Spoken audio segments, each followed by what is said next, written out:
เจอหอดละเอาคลิปสั้นคนลงมาบักหลายได้นี่นะคุณเอาคุณเด็กคุณ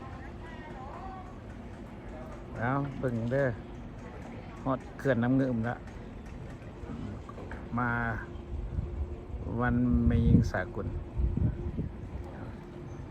จะเอาคลิปสั้นให้หลายเป็นเด็กเอาเบิ่งท่านเชี่ยวก็มาจากแคนาดานี่น้องชายเงินเพิ่น3 ห้องได้อยู่หมดงามนักท่องเที่ยวกันหลายเด้